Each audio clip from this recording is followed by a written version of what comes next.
order. Thank you, Tasha. Our first order of business is the approval of the minutes. Do we have a motion to approve the minutes for 6/23? Thank you, Cassie. And a second? Thank you, Tony. Any corrections or comments on the minutes? Okay, so I think we're ready to vote. All those in favor, please let us know.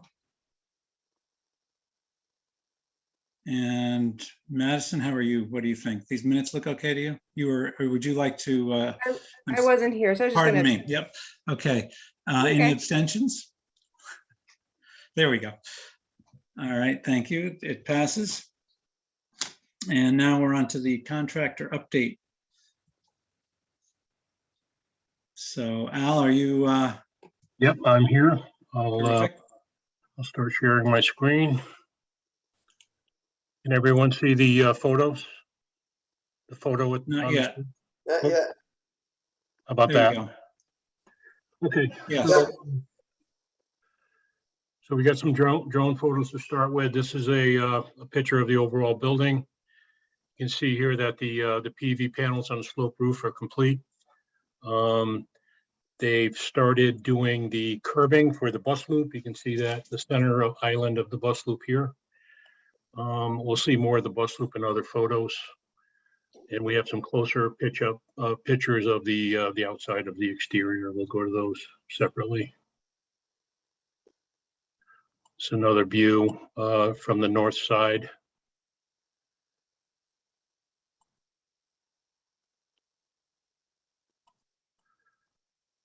This is an aerial shot of the south side. The stairs and retaining walls are done. They're backfilling now, and they're prepping for sidewalks. They're going to be starting here and going around the building.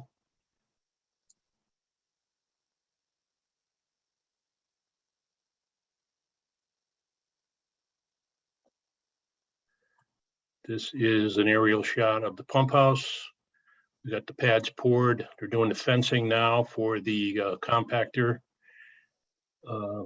The slab for the traffic pad for the water tank or fire protection tank has been installed, and they'll be boxing this out for pavement in the next couple of weeks.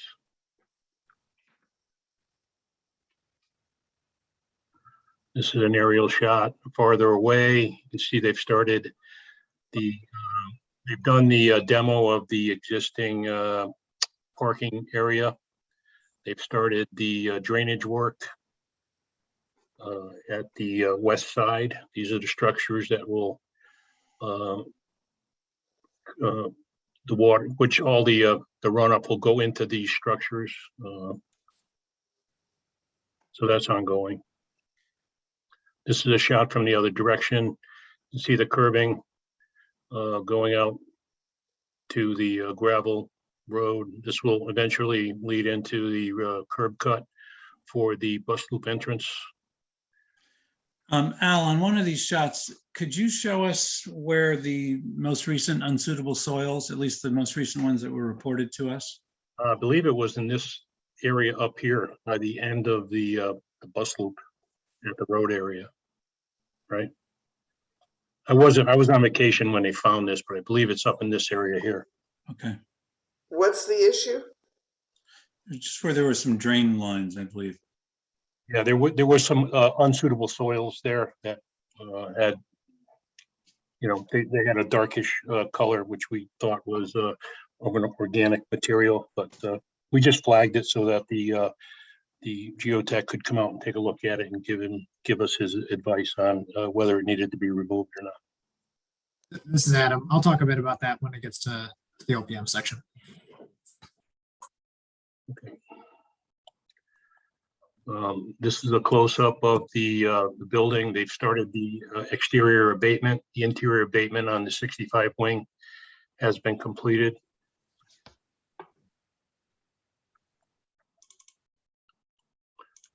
So they're getting ready to do the demo on this 65 edition. They should have that the clearances and be ready to tear this down. I would say sometime next week, possibly.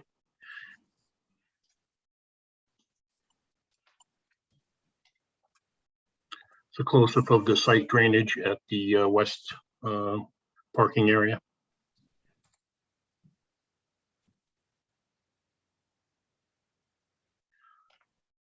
This is a photo on the west side of the bus loop. They've started, we do have some concrete curving. We had a sample here that the site engineer came out and looked at, and he approved it except for one flag. So they'll be starting sidewalks next week and be working every day. This is on the other side of the bus loop, the island. It's the ground shot of the entrance to the bus loop.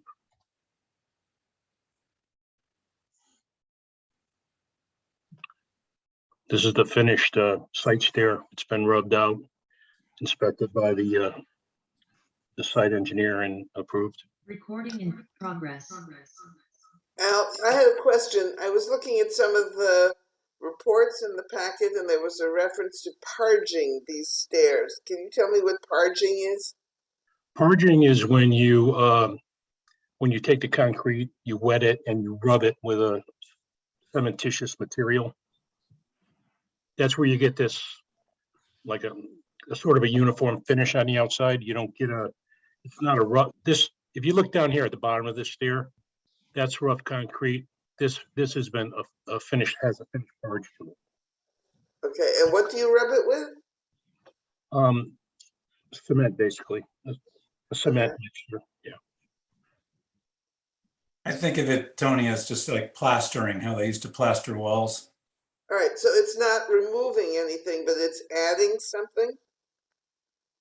It's doing a little bit of both.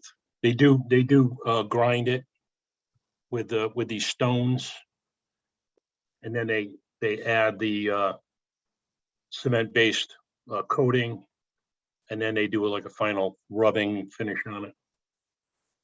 Thank you. Things you learn being on this committee. Just a close-up of the tank pad. It's got a cure.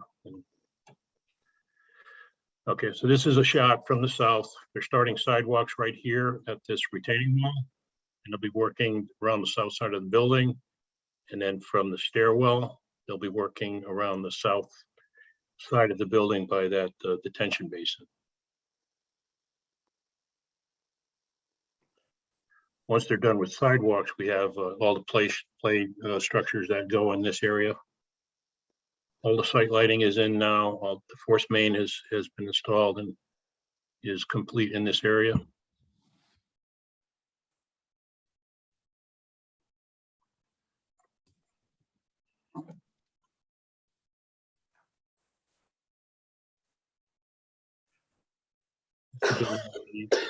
This is the A wing, the south side of A wing. We've got all the window frames in. They've started putting glass in. So all the glass should be in by tomorrow in all of A. They've started this is the part of A where they've started doing glass, and they're going to proceed this way. Al, can you go back one slide? Sure. And I'm just looking at, maybe it's just the way the camera works, but all the supports that are underneath the solar panels? Yes. Am I seeing things, or are they, they're just, it looks peculiar to me. Is that what can you tell us about what's happening there? I think it's the camera is at an angle to the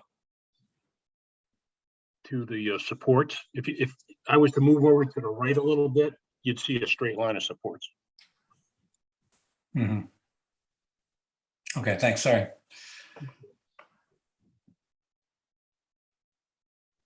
We've already looked at that one. So everyone should be out of here within the next week or so. They just have to do the fascias, soffits, and once the glass is in, they just button up the siding on either edge of the windows.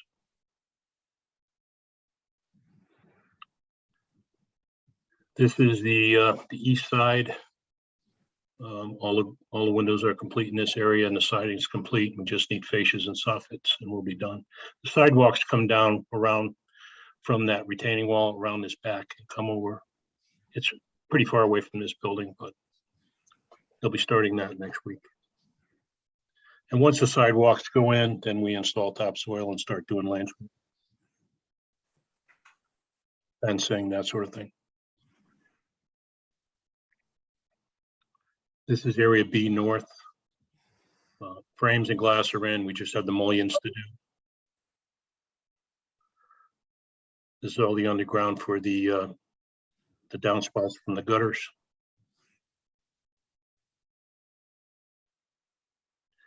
This is the gym. This is the north side of the gym. They've got the these Z-girts installed, and they're installing the insulation now. Once the insulation is in, then they start doing their wood battens, and then the EPA siding start going on. They've actually started siding in another area, and I have a photo of that I can show you.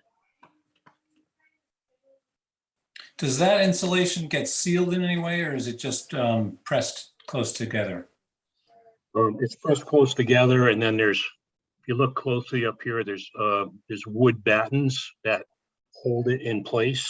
Mm-hmm. And then the EPA goes horizontally and it attaches to these vertical battens. But this is a rain screen system where it's designed to get wet. If it does get wet, it's not supposed to harm the insulation.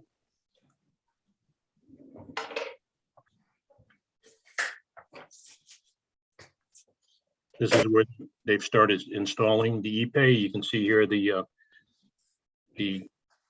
horizontal strips are the Z-girts, like a fiberglass material. The insulation goes in between the girts, and then these horizontal battens go in, and it allows something to attach the siding to, and it also holds the insulation in place. So once they're done with the siding and these windows are caulked, then they'll do vertical battens that go the whole length, and they're made of EPA as well.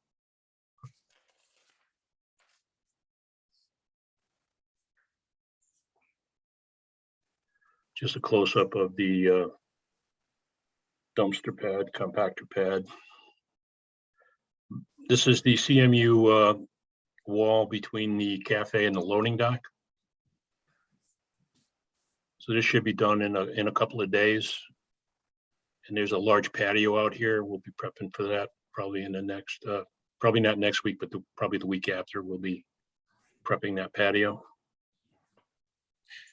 Is that wall going to be parged, or is it the fancier block? Actually, it's a double wall. So this is the back side of the finish.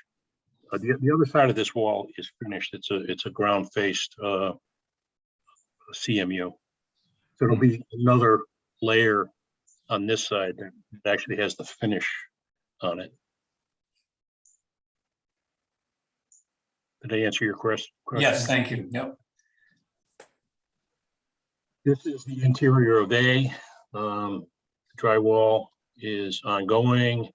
Mechanicals are in pretty good shape.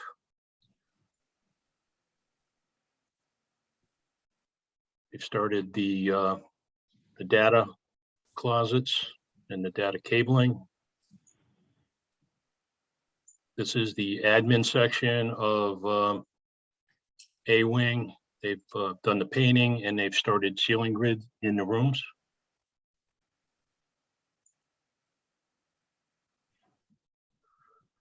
This is the main entry. This is stair number 2. And there's access from admin here. Main entrance is this way, and then it goes down to the lower level.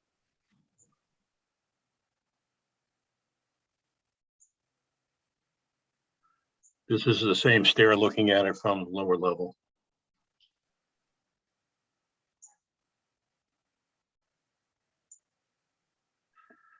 This is Al, Yeah. Al, this is Ryan. This may be coming up in reports later on, so I don't want to steal anybody's thunder, but I know our director of building mentioned that there was an issue with the grand stair. I think the issue was maybe at the bottom, kind of where it terminated. So I don't know if you could just maybe speak to that, what the solution was, or.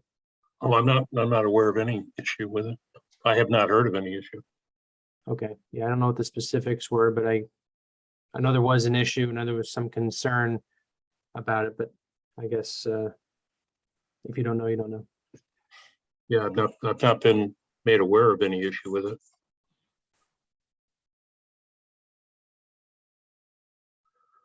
This is the mezzanine.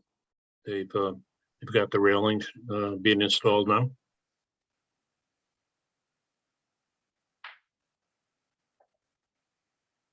This is a view from the other side.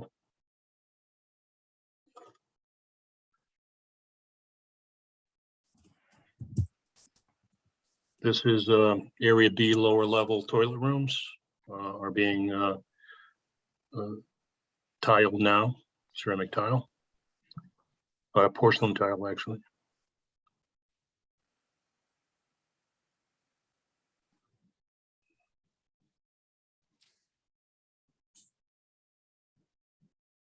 These are the smaller toilet rooms on B, lower level that these only get floor tile and then the painted wall on the other 4 walls.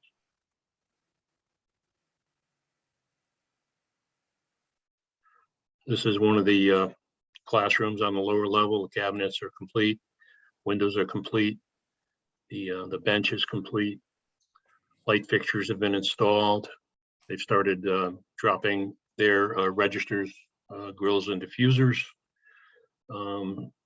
So we've already started an above ceiling punch list to get all the work complete. We'll have it inspected by the town and then we can put ceiling tiles in here. They've started prepping for floor tiles here. We do have an issue with the concrete. We may have to shot blast these floors and skim coat them. That will begin. What's the issue? What causes the problem? They started prepping the floors and they found out that the top layer was dusting. It was like too much dust on the top. And we got an email from Builders Concrete that said it may have been caused by carbon dioxide in the heating process when we poured the slab. We had the temporary heaters there that were run on propane. Mhm. So there's a thin layer at the top that needs to come off, and then we need to put a self-leveling floor patch on, and then we can install the floor to that. So you're only seeing this in the parts that were heated? Well, we're seeing it. Tested the others, yeah. Yeah, we're seeing it in B lower. That's the only room area they tested. We've asked them to do B upper, which we don't believe there's a problem there. We've asked them to test area A and then area C as well. We've asked them to test all 4 areas just to make sure that we don't have this problem elsewhere.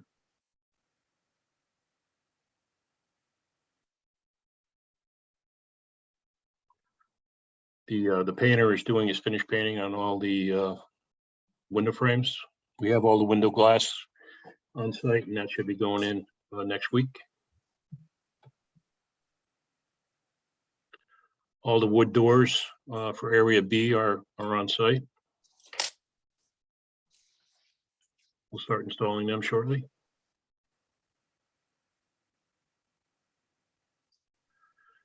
The interior of the gymnasium, the CMU, he was scheduled to finish this today, but we've got these 2 walls were done, and he had a little bit to do on the south side. The spray insulator is there right now. They're spraying these upper walls. You can see where he stopped the spray here to get the masonry in. So he's got to finish the spray insulation up here. So he'll do that tonight while no one's there. And then we can finish these upper walls and get those painted. This is the east wall of the gym, same condition.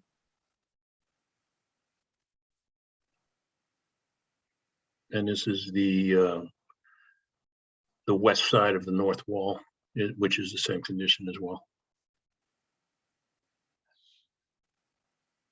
You see the HVAC ductwork is being installed now.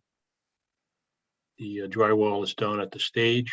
They got to do the finished taping there, and then we can paint it.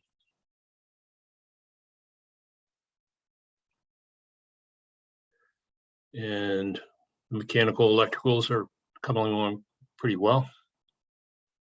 A lot of equipment's coming in and being hooked up.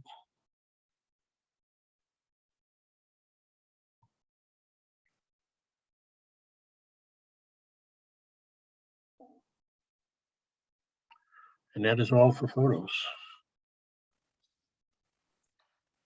Okay. Anyone have any other questions for Al? Chris, go ahead. Thanks. Al, you know, I guess I'm a little concerned about our time frame with so many windows not installed yet, and the building is not airtight.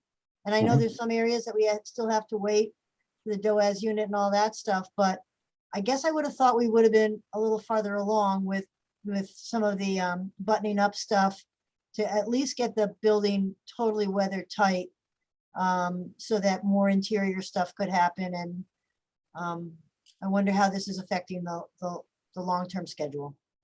Well, we have a commitment from our glass guy to have all the frames and glass in by the end of the month, which is 2 weeks away.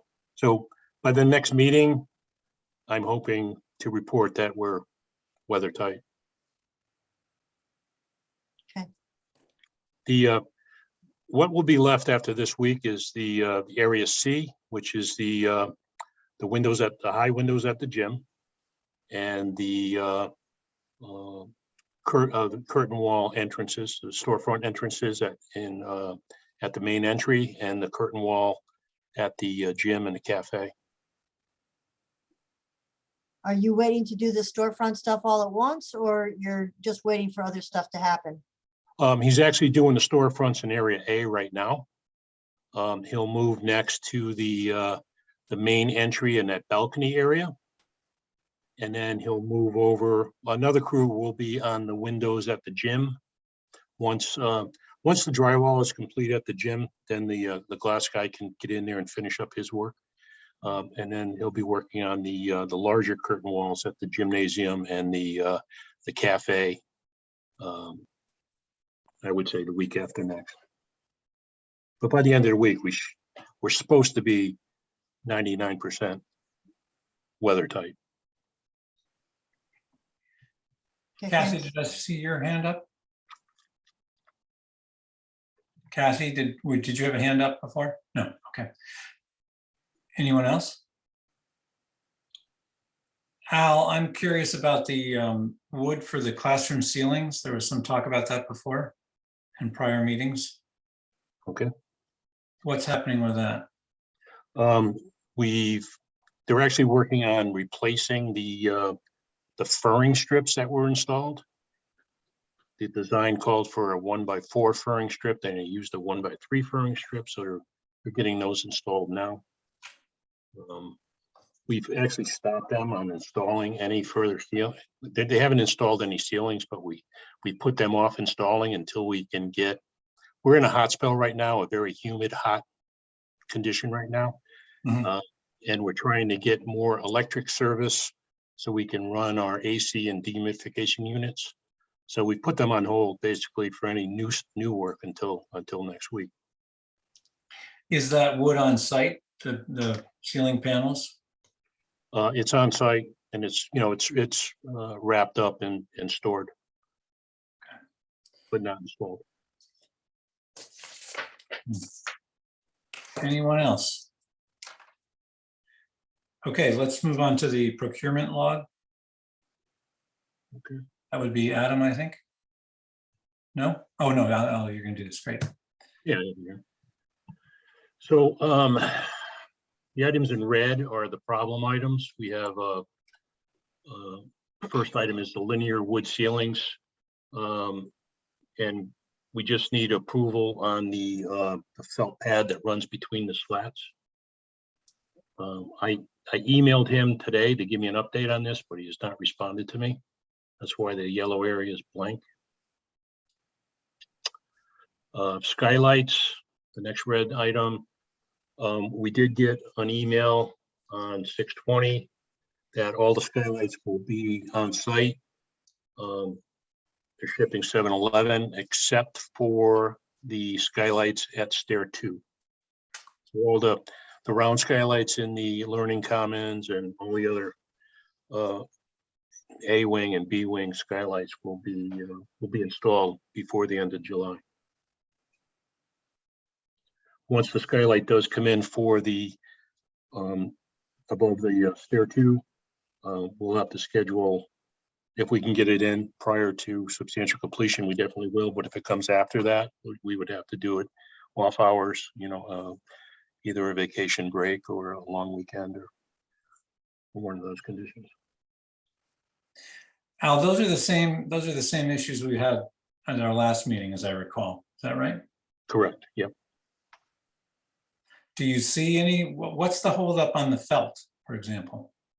And I assume you talked to him or tried to correspond with him a couple of weeks ago, and then just again today. What's going on? Yeah, I guess they're looking for the color felt that the architect wants between the slats. Apparently, the original linear wood ceilings were unavailable for a long lead time. They submitted on an alternate product, but the architect didn't like the felt that was between the slats. Yeah, it was the wrong color and it was too thin. Right. Okay, thank you. Next item is wall coverings. We just have this flag because they have not ordered the wall covering yet. We've been in contact with Wolf Gordon. They just need the order placed from the painting contractor. I actually put them on notice today that they're, if they don't order the wall covering, that we will. So we'll find out tomorrow how that plays out. It's according to the manufacturer, it's not a problem getting, it's just they need an order. So if they don't place the order, I will. In the industry, is that some sort of a threat? You placing the order instead of them? And why didn't you place the order 2 weeks ago? Well, because we got an email from the supplier saying, I need to get an order placed within the next 2 weeks, or you're going to lose your spot. So that's why we responded to our sub and say, hey, what's going on? How come you haven't ordered this? And you need to this week, or we will next week. I guess that gets back to why didn't you order it anyway then? Well, it's in their scope. It's in their scope of work to purchase it and install it. Just like every other contractor, they have their own things that they buy and they Yeah. install. Okay. But if a sub doesn't follow through with an order or a product, that we have every right to say, if you don't respond by this date, we will. And normally they respond. 99% of the time they respond, but sometimes they don't, and then we end up buying it and taking it off their contract. Mhm. So the next item is the walk-in cooler freezer. We know about that. Nothing's changed there. Let's do 10-3.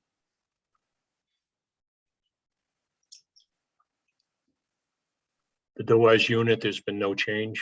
It's the 7/29 date ship generator as well. Fire alarm control panels. I got an email from the electrician today that everything has been released.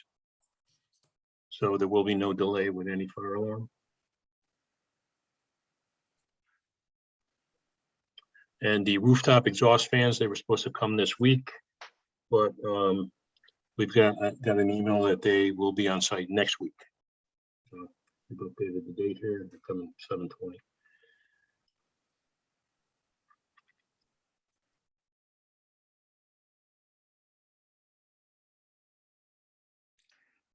Okay, thank you. Any questions for Al about any of the procurement log? Al, do you see anything in the, I don't know, if everything is, the print is so small, I can't see, but is everything on here that you're going to be needing to finish the whole job? Yeah, we have a couple items flagged here, like toilet partitions. We did not have a ship date there, but we got confirmation that the partitions are actually arriving next week. So that's not a problem. We have the wood floor. We only have that flagged because we're concerned about providing the environmental conditions that we need to install that. So until we're closed in and we get our dehumidification and AC going, at that time, if we can get it conditioned to where we can install the floor, we will. If not, we will have to wait until after the DOAS is complete and the permanent HVAC is up and running. Chris McNabb, go ahead. Hey, Al, what's going on with the lighting, the pendant lights, and the outdoor fixtures? The pendant lights are on site. They've started Oh, to good. install those. Yep, all the recessed lights in the corridors and the bathrooms are on site. On the exterior light fixtures, we have an approved color now, and those are on order. But we don't see a problem with those. We haven't been notified of any problem with lead times on the exterior fixtures. So as of right now, we're okay with fixtures.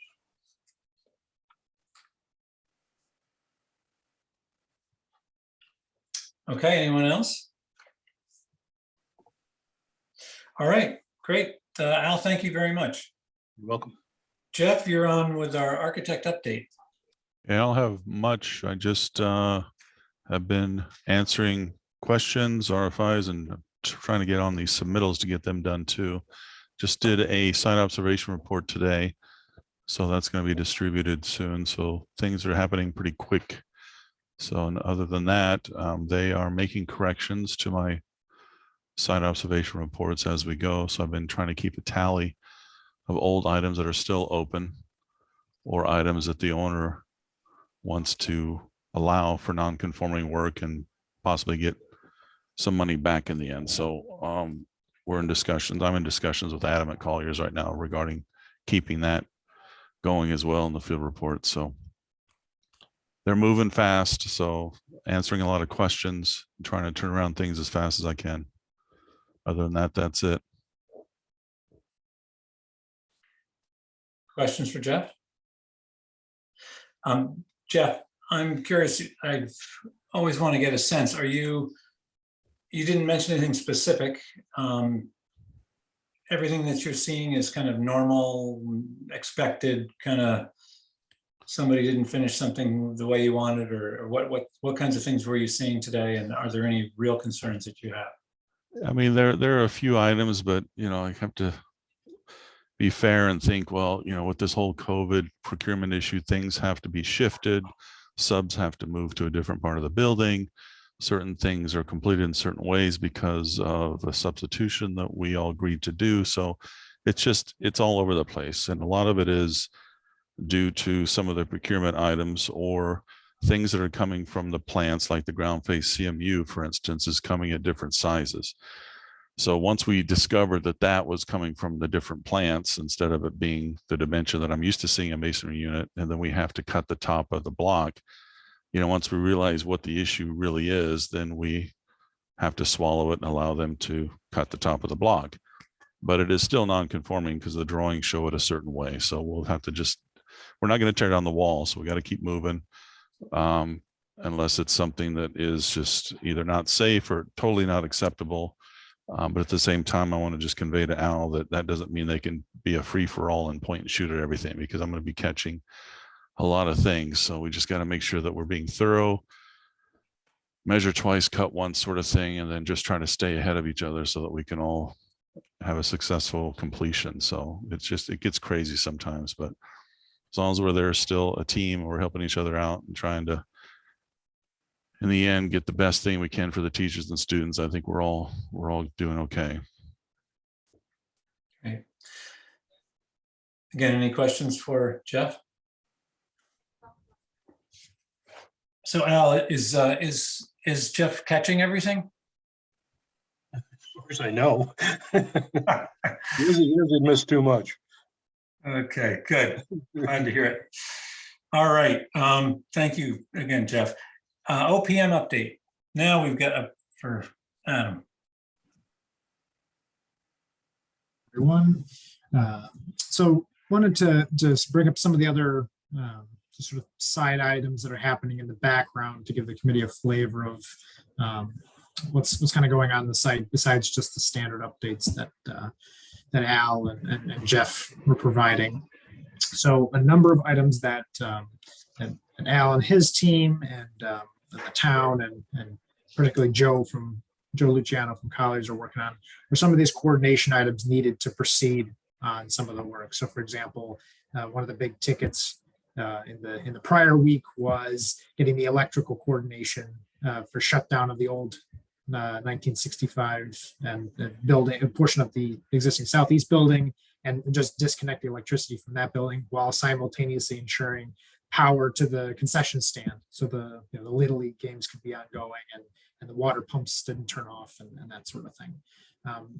So that's a lot of what some of the effort is in going on with the project teams, besides just the crews in the fields swinging the proverbial hammers. One item that did come up was the fog testing. We had another session of that preemptive qualitative fog testing that came out, and there was another issue was identified in one of the areas of the A wing. So that's one of those type of items where it's great, we caught it, fine, but it needs to get resolved before we're able to perform the finer blower door test and ensure the building is as tight as it needs to be. But to that point, I was going to reach out to our fog test consultant and get a quotation for another couple of tests, if that's something the committee wishes to entertain, just to continue to provide additional insight and getting out ahead of some of these issues, so we're not at the D-Day H hour and find out there's a substantive problem with the envelope. So I will, I'm going to get that quotation and bring it back for committee consideration at the next meeting, but that's the type of thing that we're working on. One thing that came up earlier was Steve, I saw you raise your hand. Oh, sorry, go ahead, Steve. Yeah, with respect to the fog testing, I was reading through one of the reports and it said something like the roof, where the roof and wall come together, the sloped roof.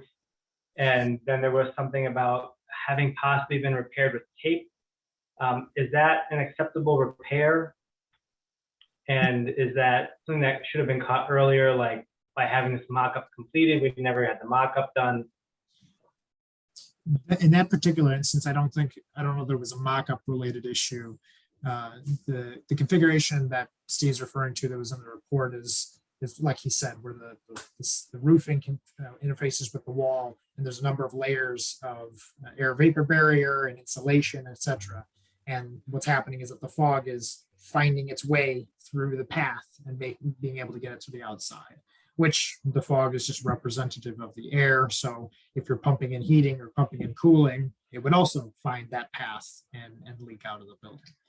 Insofar as the tape repair, before understanding what that path was, there are ways of sealing off pathways with roofing tape, etc.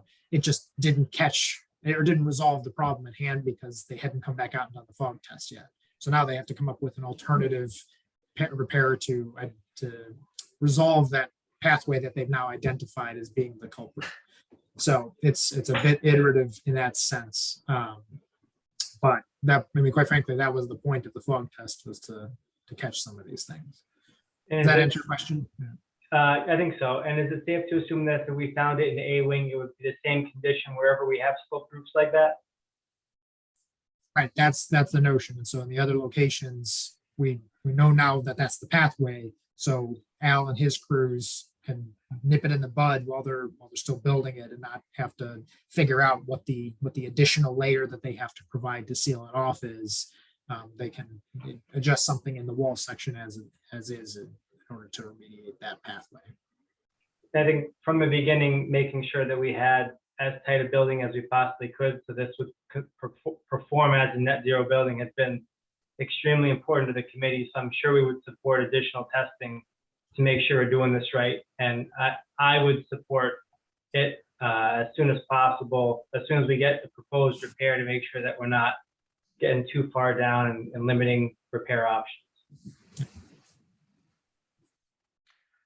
Yeah, I shared Steve's comment when I see it's taped together. I know tape is a good material and it's used in a lot of places, but was it assembled incorrectly? Is that why it's leaking? Or just not properly, as in they didn't measure quite right and the pieces aren't fitting together? Why is it leaking when you would have expected it not to? I saw As you I had a said- section in it, but I couldn't really read it. As I sit here, I don't know if there was a unanticipated pathway in the way that the materials were supposed to come together, or if they were not put the way exactly they were supposed to, and there was a gap or something to that effect. I don't know that right this second. That's something that we need to circle back with BVH, the fog consultant, and working with Jeff and looking at those details. The point being for the A-wing configuration, the focus is first on identifying how to remediate it, because that has the solar panels on top. So it's not just a matter of, oh, we'll just unassemble it and tweak the configuration and put it all back. It's a function of finding out a robust repair in that area, getting that resolved, and then while that is being resolved, identifying other configurations to identify if there is a bust in the actual pathway, or if it was just an assembly issue. So to your point, that's identifying that particular culprit reason. That's what we're figuring out over the next week or two to ensure it doesn't happen elsewhere. If I could just add to that, this area was at the metal panel roof. The other roofs are EPDM passed fine. So we have this one condition at the metal roof edges. And that's basically two edges, right? Yeah, we have two edges on that roof. Yeah. We have an east wedge and Yeah. and a west. Mhm. So to Dal's point, this shouldn't be a widespread issue around the building. It's just if there was a similar configuration in a non-metal roof that might happen to have a slope or a parapet detail or something similar, then we could catch it for those details without having to just rely on, oh, it's not a metal roof, it shouldn't leak there. That's the sort of iteration going through.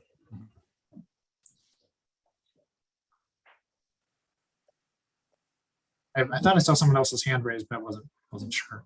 I didn't catch it. Yeah, it was mine, but Steve asked my question. So moving down the list of items I have here. The item that came up earlier with regard to the unsuitables. So there was a unsuitable soils, that is.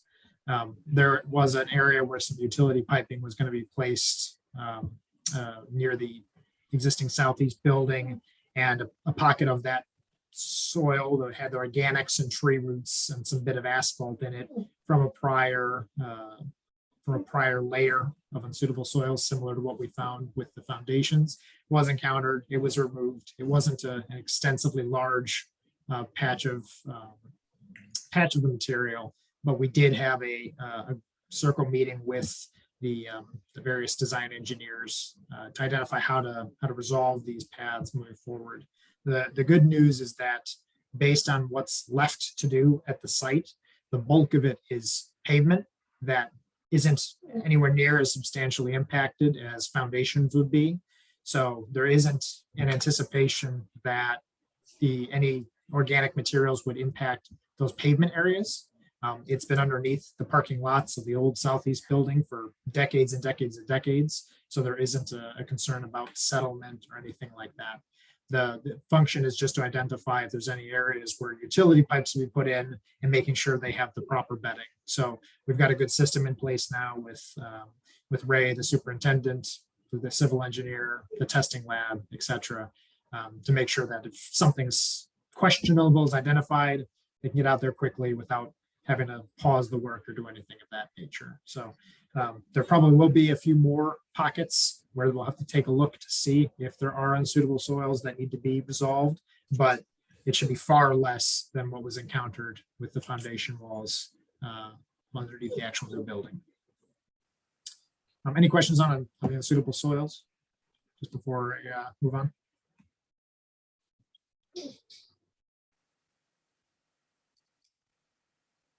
No.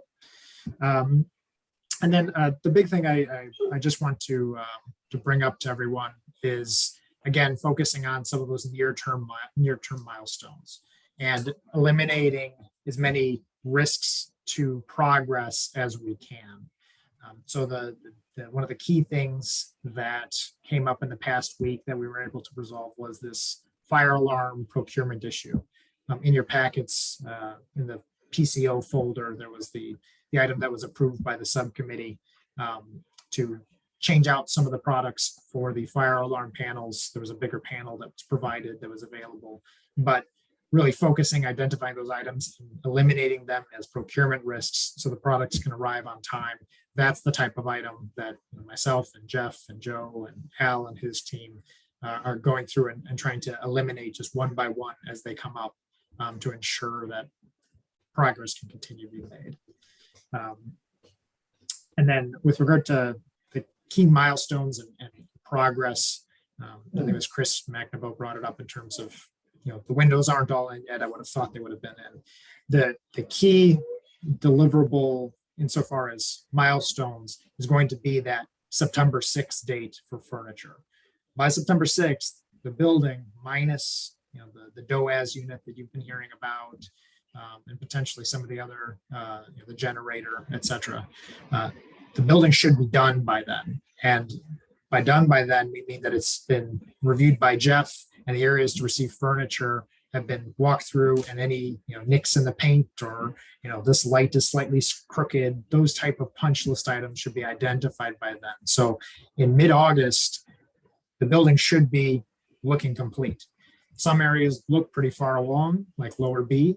Other areas, it's a little bit rough right now. So if you're on site, driving near the site, etc., by the middle of August, it really should be looking like a finished building, because on the interior, many of the rooms should be complete and walked through in anticipation of receiving furniture starting September 6th. So just want to put that again in the committee's minds in terms of progress and how to kind of gauge where we are moving forward. With that, that's all I have. Scott, I think you wanted to quickly touch on something. Yeah, thank you, Adam. Yeah, Scott Pellman from Colliers. Yeah, really quickly, I'll be reaching out to Malone and McBroom. As part of our zoning approval, there was a request or a requirement of the zoning commission that we perform a follow-up traffic study after school opens, just to confirm that the widening in the work that they did at the intersection of 89 and 195 was sufficient and adequate to address any of the traffic concerns. So Malone and McBroom was the engineers that did the previous traffic study in our pre-planning phase. So I'm going to be reaching out to them. We did anticipate this, so we do have some money already allocated in the project budget for an additional traffic study follow-up. So I'm going to be reaching out to the engineer, and hopefully by the next meeting, we'll have an initial proposal from them to perform this additional requirement as far as zoning compliance.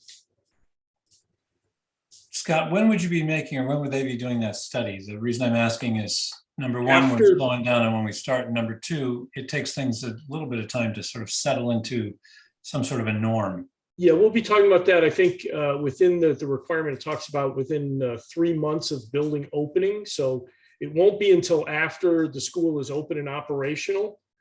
So might most likely sometime early winter. But we'll see in the timing, and we'll ask them to reach out to zoning and confirm that. Okay, thanks. Anybody else have a question for Scott? And Adam, you said that's all you have on this? Yep. Until I bring up the PCO. Yes, that's up to the update. Okay.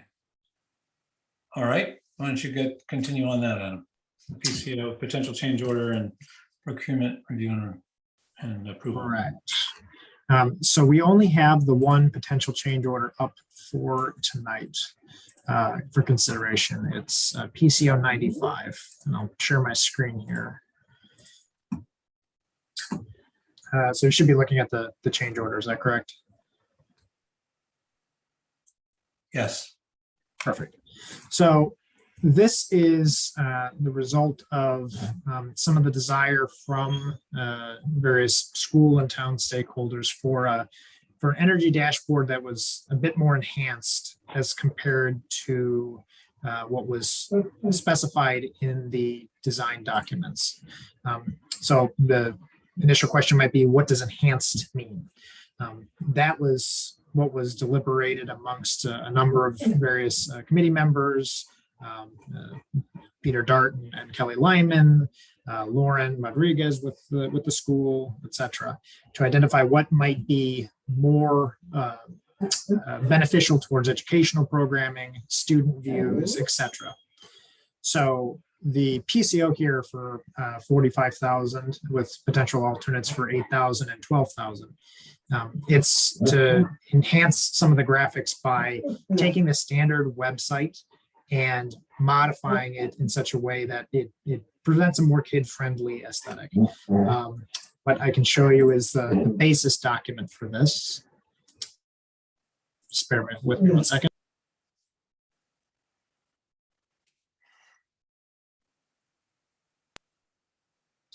So we went initially to CMTA, the net zero energy consultant, to see what their thoughts were, and they provided a quote for something like $120,000 to develop a website.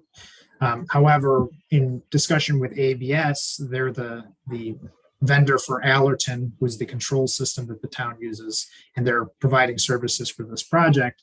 They were able to take the scope of work that we identified here, which is basically to take the website that they had as a base model and shift it and modify it such that it's a little simpler for students to see. There's some more kid-friendly graphics, maybe with like a meter that kind of identifies where things are going, a school building with a sun to kind of show where PV panels are, etc. So this the scope of work that was developed by me coordinating the desires of Kelly and Peter and Randy and Lauren and Chris Kiefner and a couple others, was intended to capture that simplified scope. The basis of design, to compare this to, is the Eastern Connecticut school website, which I'll pull up here in a second. So this was developed by ABS. And so when we asked the question, what if we don't take this additional proposal for work for 45,000 plus potentially some other work, what would the website we get look like based on what's in the specifications? And they generally alluded to Eastern Connecticut State University's website. So would it look exactly like this? No. This is a campus-wide website, so it has a lot for different buildings and campus-wide activity, etc. But the notion is that it would have some trend lines, some logs. It just wouldn't look like something a 5-year-old or 6-year-old might want to look at. It would be a little more engineering heavy, tech heavy, etc. But this is sort of the thing to put in your mind as to what might come out of what was already in the specifications as identified by the electrical engineer, Cole Ronan. One item of note is for this additional amount of money to develop some of these other graphics, there's a time element to it. So if the committee elects to not approve the PCO and the committee wants to move forward with just the website as specified, that would be something that's already in Newfield and their subconsultants' scope of work and would be delivered along with the building itself. So as part of the opening and completion of school, there should be the energy dashboard. And this is part of their standard template, so it's not egregiously difficult to build.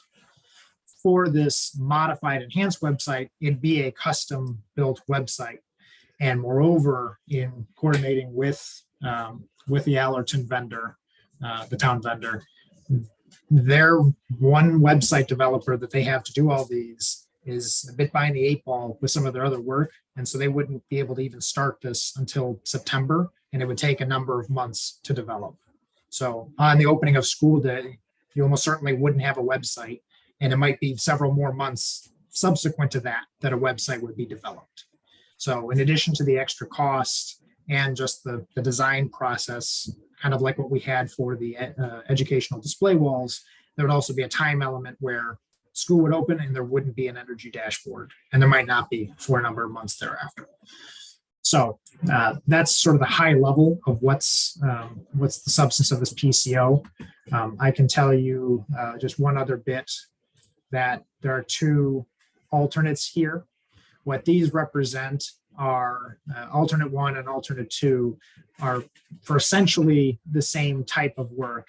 Alternate 1 is to have one of the pages of the website have 3 animated graphics to kind of educate students about how, if you have a wall section with some insulation, there might be some wavy lines that come in that represent heat rays and show them bouncing off the insulation depending on how the sun moves. And then alternate 2 is a more interactive version where students might be able to play with a slider to see what happens to the PV panels if I make it nighttime or if I make it daytime. So those are what those alternates are. There's a lot going on here, so I'll pause my spiel here for a second. And let the, Adam, before people ask any questions, I just want to make sure this is clear. The Eastern Lake, call it a dashboard, is that what we would be getting anyway, or is that part of that $40,000? This, in coordination with the vendor, this is the style of website we would be getting anyway as part of the specifications within the project. So the project has already bought a website with data and charts and graphs. It's just not very kid friendly. Okay. I have some other comments, but I'll take anybody else that wants to speak to this. Yes, I'm a little confused about all the alternates and all that. So is it, are we looking at a potential of $45,000 plus 8,000 plus 12,000? Or I guess I'm a little confused, if you can clarify that. So the 45,000 is for the enhanced redesigned website that would have some change graphics, layout, etc. You, if desired, you would pick either alternate 1 or alternate 2. And what that buys is the 3 informational animations, if you will. The 8,000 is where they just play by themselves, like an animated image you might see on the internet. And it's instructional, it's got some text, it moves in and out, but you don't interact with it, it just exists. The 12,000 is where there's some interactivity with the website visitor, where they, like I said, can move the slider or change it from night to day and see how their actions impact the energy usage of the building. That was the intent and desire behind those alternates, was, maybe we can get a way for students to be able to interact with the website and make a prediction of, if I make it nighttime, how does that change the energy generation of the solar panels? Oh, it goes way down because it's nighttime. That sort of thing. So it wouldn't be plus 8 plus 12. It'd be either 45,000 or 45 plus 8, 53,000, or plus another 4 on top of that, so 57,000. It's one of those 3. Thanks. I feel like we would, if we didn't do anything, we would be missing a great opportunity here. I mean, this is what this whole school is about. But at the same time, I also wish I could see something for that 8,000 and that 12,000 to see like an example of it. I feel like, we're buying a pig in a poke almost, and I'd love to see something. As a teacher, I read descriptions of things and I get all excited and I buy them, and then they come and they're duds, so and they're not appropriate for my students. So if I just would wish we had some kind of like, models to look at. Kathy? excuse me. I was just wondering if Lauren or Peter could weigh in on Yeah, this. Peter did have his hand up, but I wanted to give you the chance. Okay, Peter, thank please. you. Yeah, so actually, Adam, I had a question of whether it could be done in phases. If we could get the standard Eastern dashboard while they work on the upgrades, because I am a little concerned about this delay and moving into a building without a dashboard. We know that net zero is a huge prominent feature. It will be the thing that our community looks at. So to not have anything while we're waiting, delay in the time schedule of waiting to see a mock-up, to Rich's point, we would want to see that, right? We would want to see the development of it. And if they're already saying that they're delayed, we potentially be in that building for months while we're waiting for the final product. And so I guess my question is, could it be done in phases? Could we get the standard Eastern dashboard while they are working on the second phase of it? So we'll pause for that. Based on my discussions with ABS, the vendor, they just have the one individual. So it's not as though he'd make them in tandem because he's dividing his labor. So you would have the Eastern dashboard be taking away from his ability to make the custom website of the other one. So my concern in that regard is that you would have half of two websites for in time for school. I will say that website development is notoriously tricky and difficult. I know we had a number of conversations with the subcommittee and a community member where there's a lot of intrinsic risk in custom website building because you're not seeing what you're getting really until you're already done coding it and baking in. It's not like a way you can make it quickly to see what's going on. There's a lot of just typing in raw code. So in terms of the Eastern style dashboard, let's say, versus the custom one, could the custom one be done thereafter? Potentially. But with that, you might have an issue with the project being closed out, depending on how long that process might take. To your point, Peter, or to potentially address your point, it's something that we could bring up again in the October, November timeframe, and maybe their timelines are different, and maybe it still aligns with the project funding and closeout portions of it, and you'll still have the main website in play. But in terms of giving them the go ahead now, but still having them develop the other energy dashboard, that's not within the scope of what they've provided. Ms. McNabb? I think it's better to get the thing that's going to really engage the kids. I'm certainly going to defer to whatever the teachers say, but I would hate to start them off with an Eastern style dashboard that's really a turn off and they can't figure it out, and why bother with it? I think it's money well spent to wait and get the right thing. There's going to be so many things that are going to be new and engaging about the building that we might be able to afford to wait a little bit longer to get the right thing in there.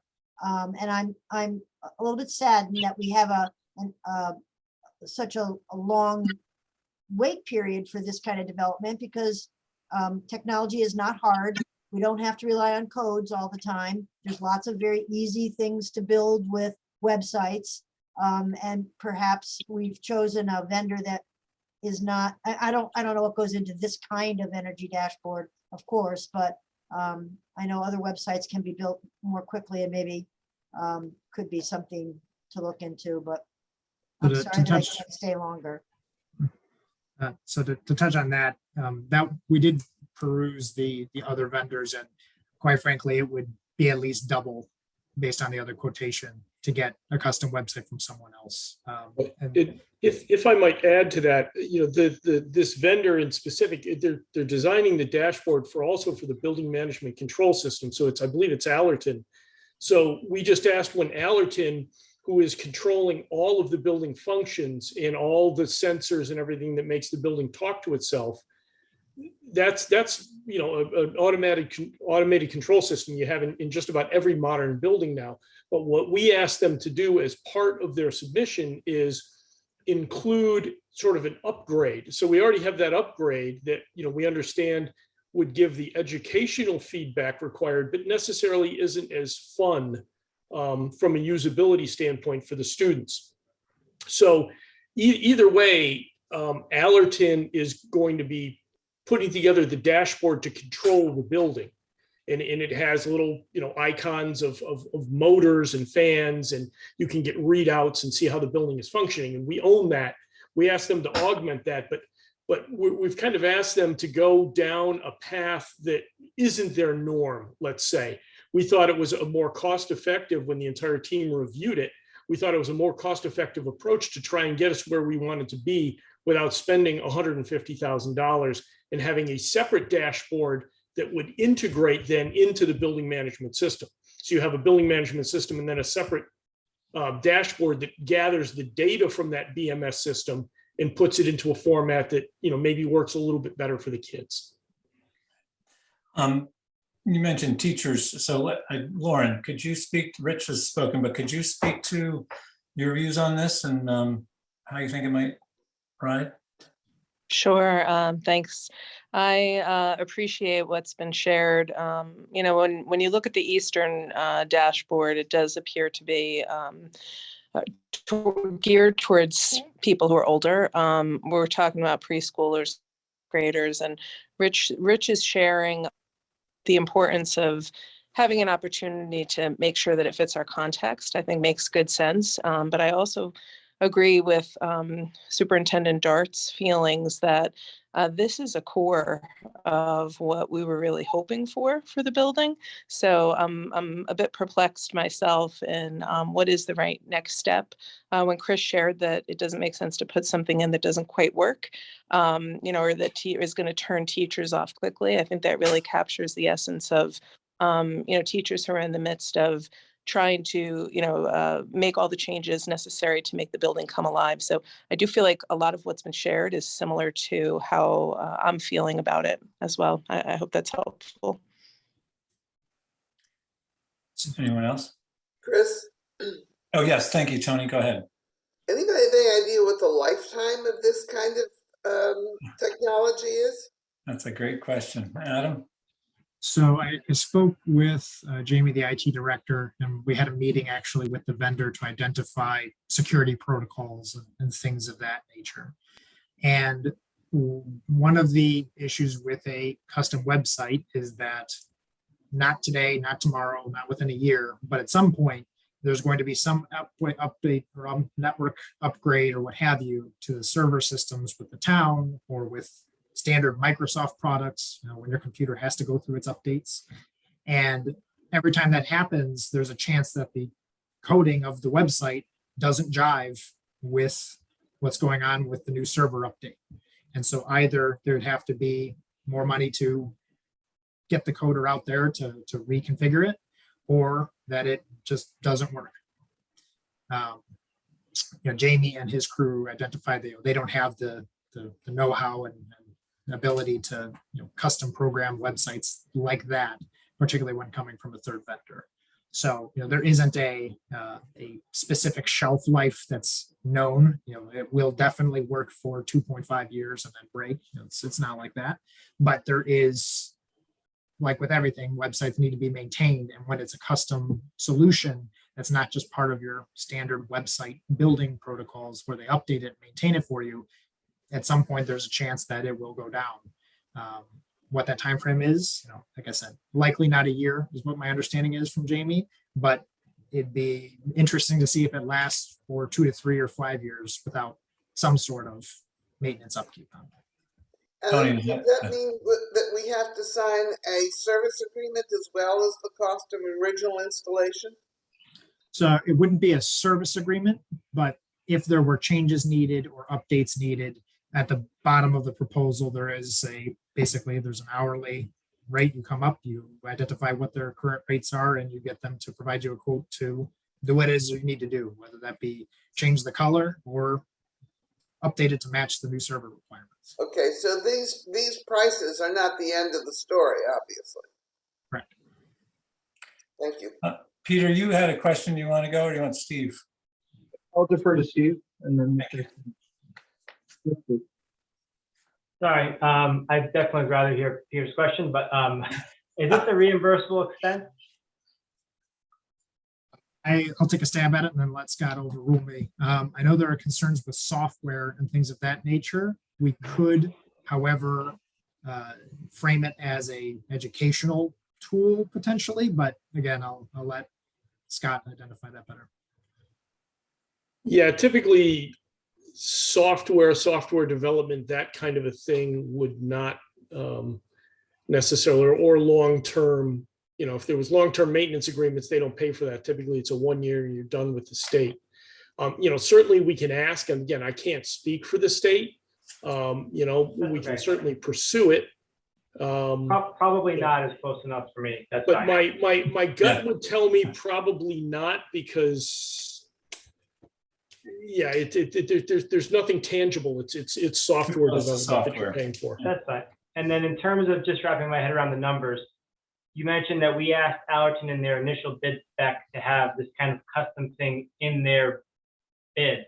And now we're adding another 40 to 50,000 to that to get what we're looking for. Is that correct? Or is the 40 to 50 this change order? How do I say this differently? Is there anything that's already in the base?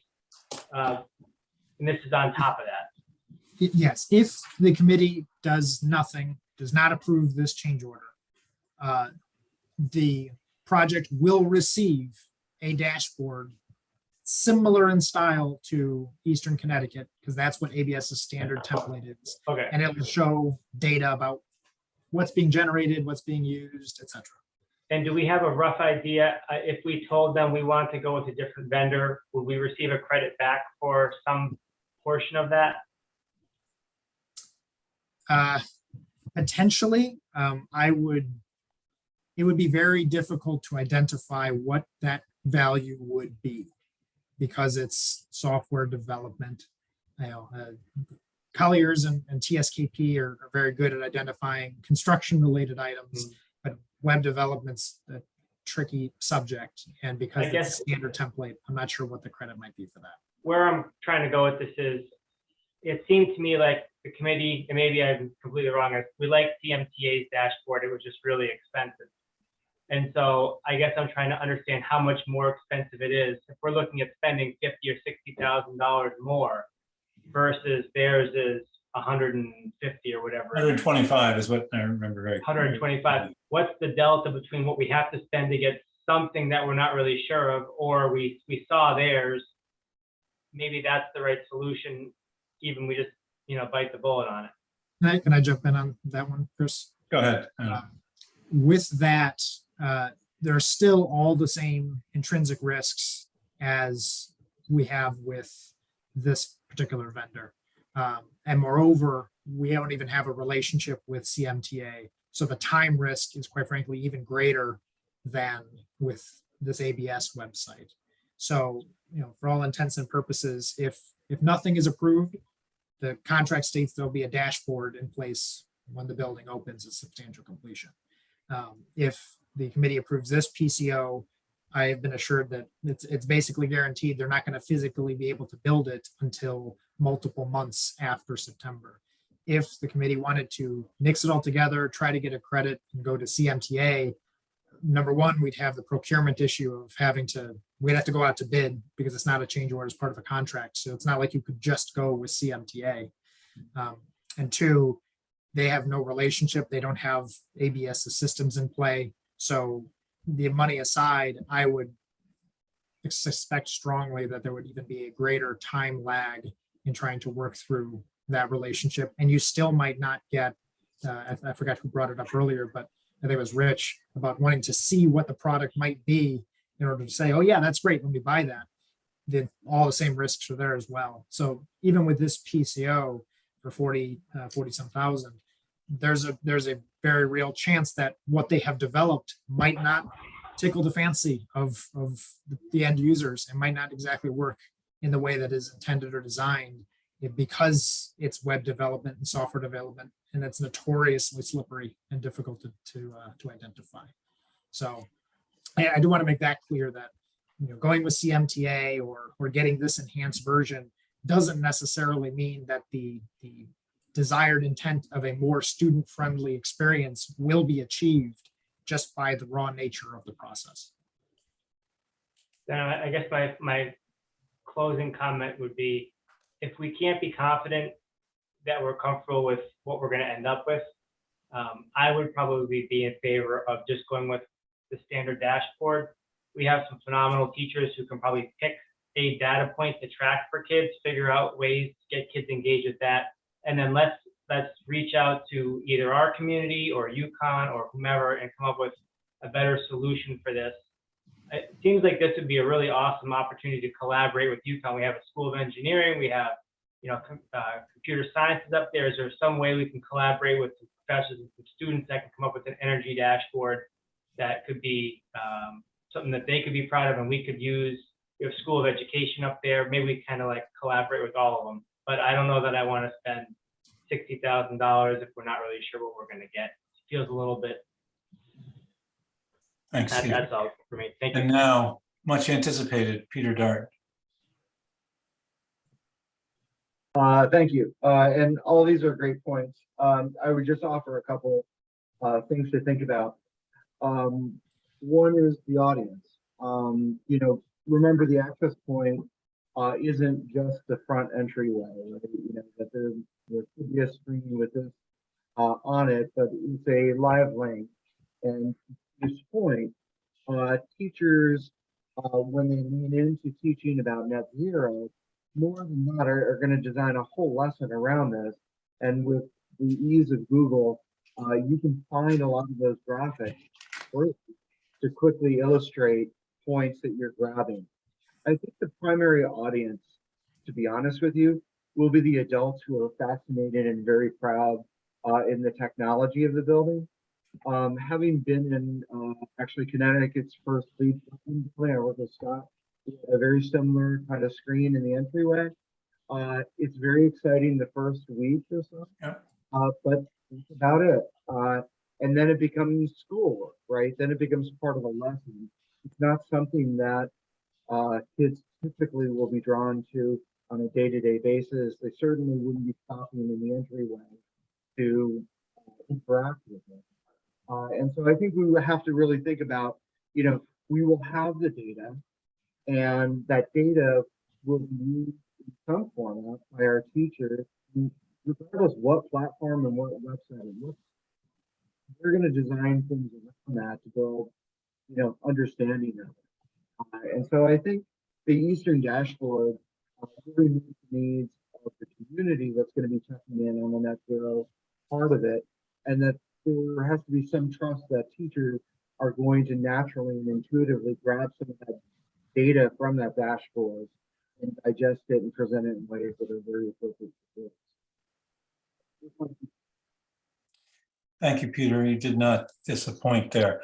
I want to echo what you just said, that I think the magic is really going to be in the teacher's hands, and that's where you'll see it happening. Even what Adam said in the very beginning about what those add-ons were, my gosh, with basic web stuff, you know, a link, you can send a kid to some phenomenal websites just like that. And they're doing things with the sun and moving the sun in front of the panels and so forth. And I've seen teachers doing that. So it happens. I've also experienced exactly what Peter said. Fancy dashboard thing is in the entry hall and it's invisible to the kids after a very short period of time.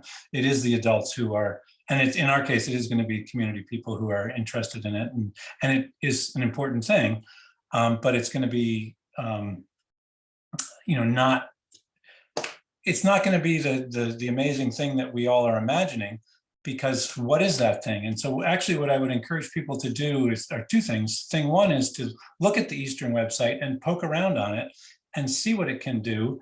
And I know as well, when you're in the district network, you can get additional information out of the ABS meters that they've got all over the school.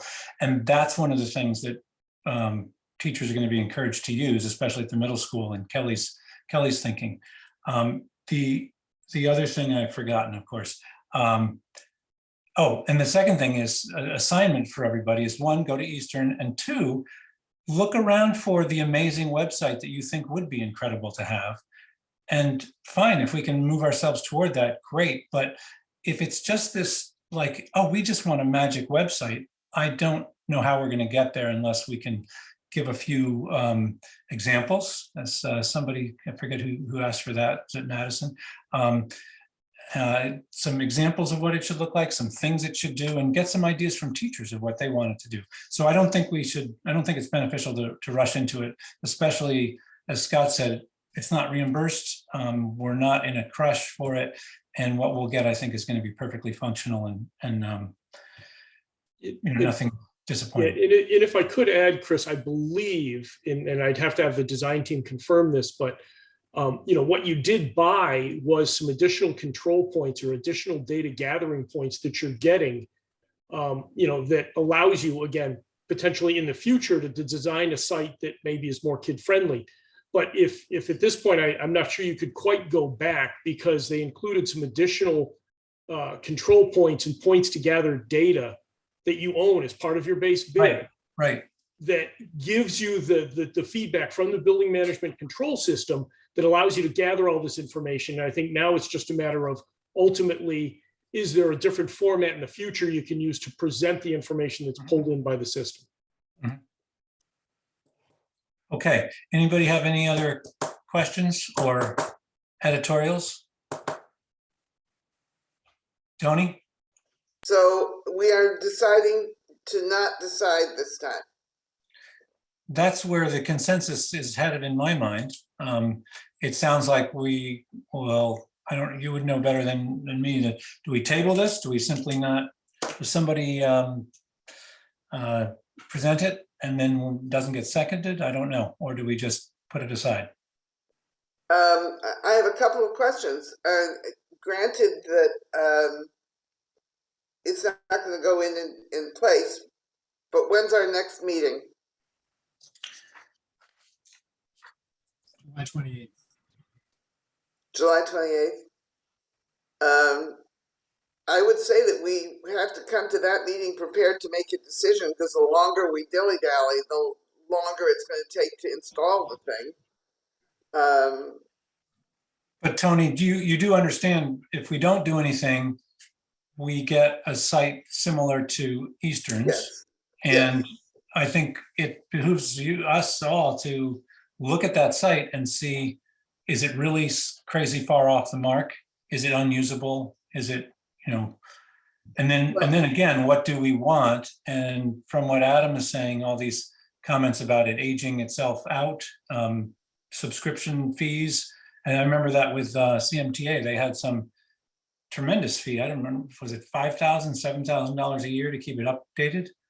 I don't remember, but I think they did have a subscription fee in addition to the $125,000. That's my recollection. So I think what I would really ask for is for a teacher evaluation of Eastern's website, because I have no idea whether a kindergartner or a second grader or a fourth grader could even read the words on the site. I mean, I just have so little experience with that age range. I mean, and it may be too, it's also the intermediary. Rich talked about getting materials and then he gets them and they don't have the pizzazz, but we count on Rich to have, and I'm not joking, we count on the teacher to have the pizzazz to make it work. And it is the teacher that really is the portal. Yes. And I agree with what Chris and Peter were saying too. I think, using that dashboard, teachers can take it and make it developmentally appropriate for their level.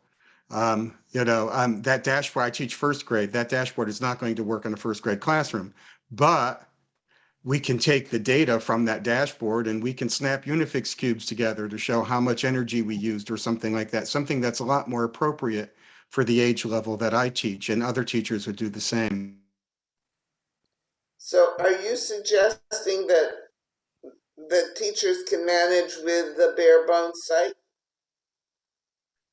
I think we do that all the time. We take information that we need to teach and we boil it down to its essence and we teach it in the way that's best for kids. So that's where I'm thinking we should be heading on this. Well, frankly, I would go with what the teachers think is usable, because the only point in adding all of this extra money is to make it more usable for teachers. Mhm. Okay. All right, so then my sense of it is that we're just going to let it fade. Is this the appropriate maneuver? Kathy, as the chair of the Board of Ed, when this is the way to handle it? No Sounds good to motion? me. It certainly makes sense. I think the thing that really hit me is when you mentioned, Adam, about Jamie saying that the longevity of this is short term. And I agree with everyone else. I can picture kids coming in the building and saying ooh and ah for a week, and then it's done. So I don't think it's a wise use of money at this point in time.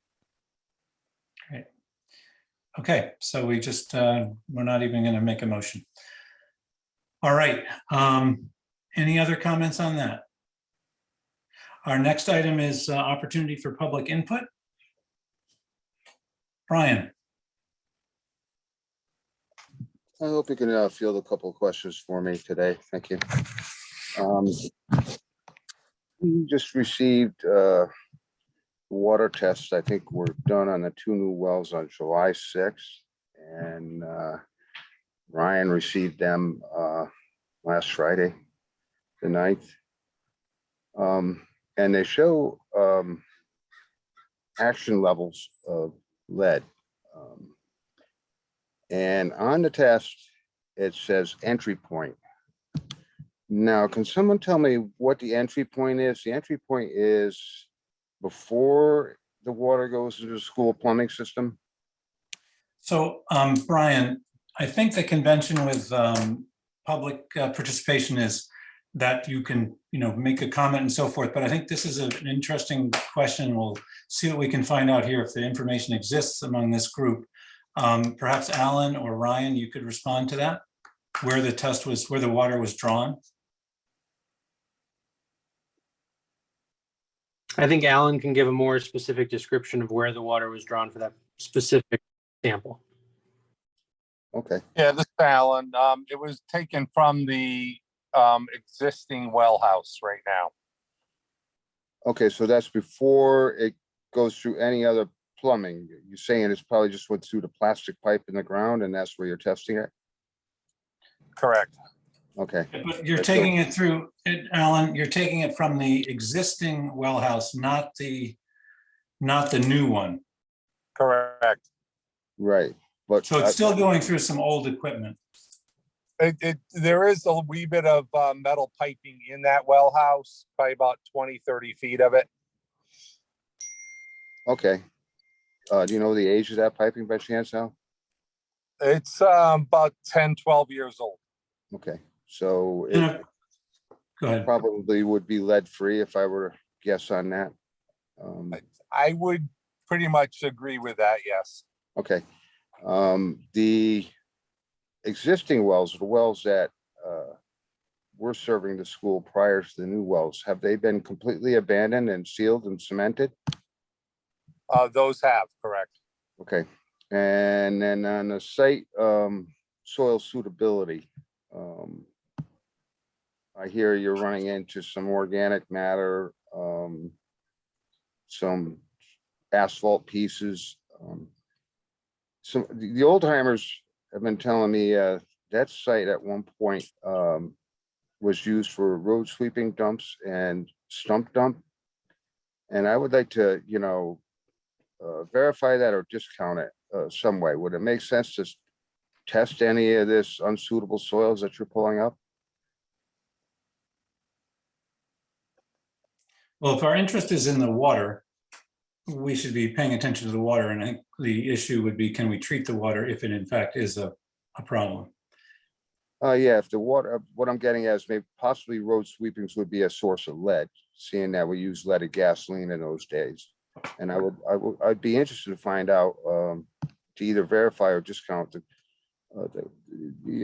what the old timers are telling me. All right.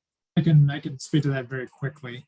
So there, as part of just the earth moving activities, the hazmat consultant that's just generally on site is confirming what the testing protocol needs to be. So we're still awaiting the letter on for this final portion of the site, what the recommendations are. So that information is ongoing. There were preliminary soil tests done, in which case in those tests, no lead was identified. But we'll look at this last part as part of the last phase of construction and move forward accordingly based on their understanding of what the required tests are there.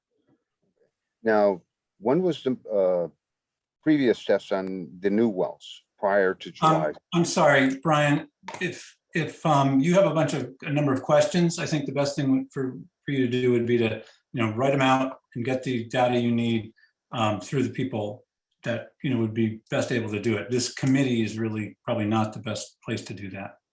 Okay, will do. But thank you very much. Yeah. Okay, any other, I guess Brian is the only member of the public for this meeting. Do we have a motion to adjourn? Hold on, my screen is a little covered up here. I got to make sure I can see everybody. Okay, do we have a motion to adjourn? I saw Rich move a hand. And do we have a second? Kathy? Great. All in favor? I guess I don't think that's one you have to vote for, but looks like it's unanimous. Thank you all very much. And we'll see you again on July 28th. Goodbye.